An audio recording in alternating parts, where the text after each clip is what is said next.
What's going on, YouTube? Lock and load one time for the one time. It's your boy JR reviewing Married at First Sight, Season 12, Episode 14. Thank God Chris and Paige were not on this episode. Can I get a clap on them? Thank you, thank you, thank you. I'm so happy they were not on this episode with their toxic asses. I am sick of them. Goodbye. With that all being said, hit that like button, comment, subscribe. I surely would appreciate it. I surely would. Hit me on Instagram at Smitty486. Follow your boy, I'll follow back. Now let's get into this review right now. Married at First Sight. Now this episode wasn't all that, not a lot of razzle dazzle. It was alright, it was alright, But we're gonna get into it right now. Let's talk about Eric and Virginia. All right, Eric. You don't want to talk to her family. She talks to your family. Let me get to my notes. Right now. Eric takes her to his childhood home. Shows her pictures of him when he's playing baseball, when he was in the military, and this and that. Just shows her everything. How close his family is. And then he said this little remark where I laughed at it a little bit. It was like a little slight shade. It was like, I know your family wasn't like this. Like, you don't know me. You've known me for a few weeks. You don't know me. You pretty much just said, I know your family wasn't close like this. You know what, you son of a... but, that's just how Eric goes. He think he know everything. You don't know nothing. Anyways, so, it was a nice little moment. Virginia talks about she hasn't spoke to her family. She says that she spoke to his mom and this and that, and he says he ain't made no time yet to talk to her dad, her mother, but I want to get close to the family. That's that controlling stuff. He shows these controlling ways. That's the way. He ain't trying to talk to your family because he's trying to get you and only you and then lock that damn door. But that's nor here or there. We will get back to that later. Understands me? Let's move on. Let's move on to my notes. Let me turn the page on them. Let's go to Bree and Vincent.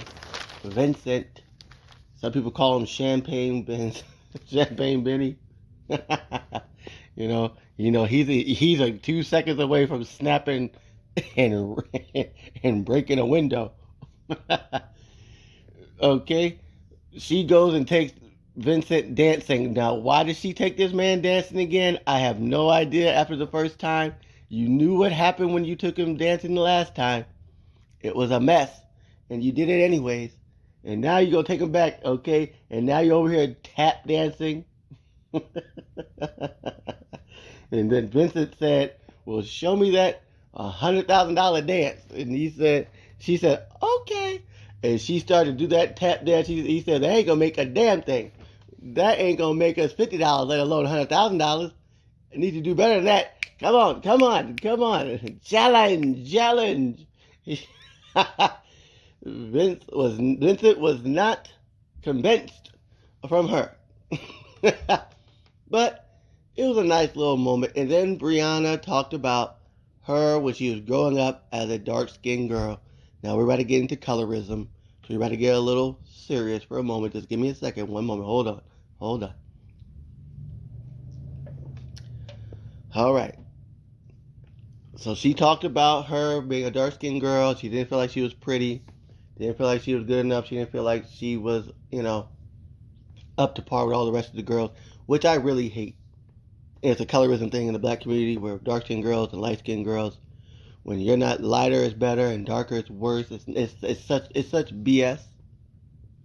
It's just BS. And I didn't like that Vincent called her pretty, because Bree's a beautiful woman. She's a beautiful girl. She's the prettiest girl on the whole cast, to be honest. But Vincent did not say, you are a beautiful black woman. You're beautiful. You're this. You're that. He didn't say nothing about that. He said a lot of other things. He said a lot. But he didn't call her, he didn't affirm her, reassure her that she was a beautiful woman. which I don't understand because all he wants is children. Because once she said, when we get to have children, but that's way in the future, he got upset about it. And he looked at her like he wanted to knock her head off. Well, look here, Vincent. Deal with it. Deal with it. I don't know what his problem is. Why do you want to have a family so bad, so fast? You have nothing but time, sir. Nothing but time. Just chill. For real. Let's go to Ryan and Clara. Ryan and Clara. I can't understand Ryan at all. Ryan talks to her mother. The mother looked like she really likes Ryan. Ryan comes with his Christian values, and he's a religious man, and that's the only thing in the front of his mind. That's the only thing he thinks about. And that is the reason, and when you listen to him when he talked on this episode, that's the reason why he won't give her none. He won't give her none because all he's thinking about is the Lord. And when he talked about children, I want to raise them in the church, and the mom talking about, well, when I didn't think about church until I had Clara, and I think sometimes church, when you have a kid, that it changes your mindset. I'm sure it does. I don't have no children, so I cannot relate. Somebody can tell me in the comments if that is true. But he will not give her anything. She is sexually frustrated. He is obviously not, because she is pleasing him and he's not pleasing her. And she's just going with the flow. As we go on, Clara is at the table with Ryan, and they're talking about her childhood, and she talked about how strict it was. She couldn't listen to Usher's confessions. It makes me wonder, what black man did you really want? She used to sneak and listen to Usher's confessions. She couldn't have a MySpace page. So that's the reason why she wilds out now, and why she doesn't want to be so religious, and she doesn't want to be so strict now. So now she's a wild child. So you know what? I'm not doing this no more. I'm going to do my own thing. So I understand, Clara. And then you got Ryan, this stick in the mud, who doesn't want to do anything. And he just Mr. Yeah. Mm-hmm. She took him to her old room, and she's like, and now it's now an exercise room, with weights and all these type of things of that nature. And he was happy as a clam, because all he does like to do is work out and read the Bible. And she's showing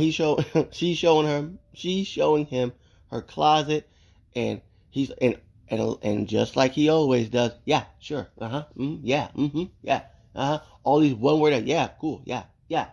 Shut up. Show some damn personality. I'm sick of it. I'm sick of Ryan. I'm so sick of this man. I hope it comes out in the at the end what his real intention was to be on this show. Because it is not for love. Because he ain't gonna never say I love you. Since you love the Lord so much, what makes you not want to say I love you? You don't say you love your mama, your daddy, your little cousin, your auntie? Talk to me, Ryan. Something ain't right with him. Something is not right. Moving on. Let's go to Jacob and Haley. Haley, you're just not that into him. Just run. You're going to run it. We already know how this is going to end when it comes to the reunion, when it comes to the end, when it comes to decision day, whatever. Just say you're not into him. First of all, Jacob, why the hell would you go to play to the batting cages and what you got on? Why would you wear dress shoes to the batting cages? And you weren't hitting a damn ball at all. You went 0 for 10? I don't know if it was the editing, just swing and miss, swing and miss, swing and miss, swing and miss. Golly, come on, brother. You can't do better than that. She made you look silly. Now, I understand that she was in softball when she was younger. She's competitive. She is a tomboy at heart. And that's the reason why she does not like Jacob. She's used to guys that are athletes with a little different type of swag to them. And I hate the word swag. I hate it. But she's a different type of tempo. And he's just Mr. I'm just here. And that's how he talks. And she just can't get on board with it. But, it's not that he's a bad guy. He's just not a guy for her. You know what I mean? She's used to the frat guy, and he's not it. He's stuck in 1984. He's stuck there, and then he tried to. Oh my lord! She showed him pictures. She showed him pictures of her when she's in softball, this sport, that sport. He's not that cat. He's not that guy. He's not that amused. She said something about her being 4 years old. Her mom tried to take her to the pool. She just sat next to the pool, and he called her a diva at 4 years old. That was just stupid. What diva is not? What 4-year-old girl is not a diva? All right. So who ain't? Okay. Why would you say that, right? Jacob. Jacob. Obviously, I can see Jacob has not dated in a long time. He has no game, and he has no game in the bedroom, and that's why she is gone. She is gone. Later in the episode, they went to go play putt-putt. Why is it called miniature golf? I guess on the East Coast, they call it putt-putt. I call it miniature golf. He's playing. He calls her Falcon, and I forget the name. What did he call her? Whatever he called her some damn name, some stupid nickname. She wasn't there for it. She did not care. And, she started to lose. You could see that she does not like to lose.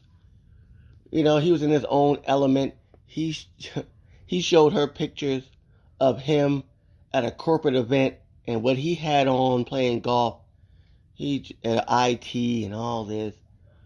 You're just not her type, Jacob. And he knows it, and that's why he takes little digs at her. It's just not going to work out. The only couple I think is going to work out is probably Bree and Virginia. Bree and Vincent. I can see Eric and Virginia maybe working out, but we will see. Now let's go to back to Eric and Virginia. I know Virginia had that type of game on when at the basketball courts. Virginia was like Allen Iverson back in 1996 at Georgetown. She was crossing him up, going to the basket. He didn't know what was going on. Virginia's one of my favorite people on this whole show. She loves to have her little drink. Yeah, she's a drunk, but she can play some basketball, so she's all right with me. She was balling. She was hitting every shot. She was crossing them over. She had handles. Did not know. That man didn't know what was coming at him. He said, well, let me show you what I can do. You can't do nothing with her on the court.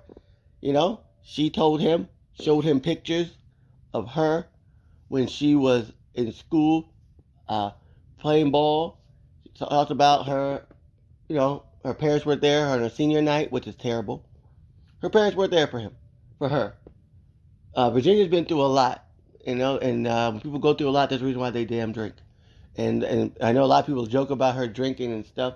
Well, maybe that's what keeps her calm, because what happens when she don't drink? She might knock the man upside the head with a basketball, a football, a baseball. Who knows? So you gotta do what you gotta do. Everybody has a vice. You gotta. A lot of people just have a funny way of showing it. But and he's trying to be there for her. He just wants to control her. You can't. You just can't. He wants to be everything to her.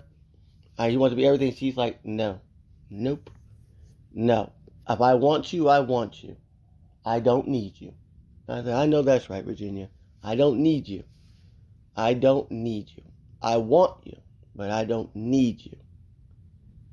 She has trust issues. The dad told him that once she lets you in, you're all in.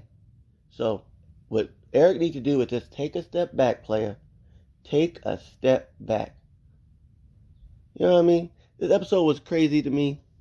It's just a lot. I can't wait till this decision day. Let's just get this show over with. Let's get to the new season, because this season has been draining on all of us. Have been watching MAFS, Married at First Sight, and I love the show. I really, really do. It's one of my favorite shows. But y'all let me know in the comments what y'all think about the episode. It's 11/11. Make a wish. I made mine. Hope you guys have a great weekend on this Saturday. The best is yet to come. Many more videos to come. Hit that like button, comment, subscribe. I will hopefully holler at you next week with more content. Follow me at IG at Smitty486. Smitty486 on Instagram. Follow me, I'll follow back. I will holler at you later. Peace.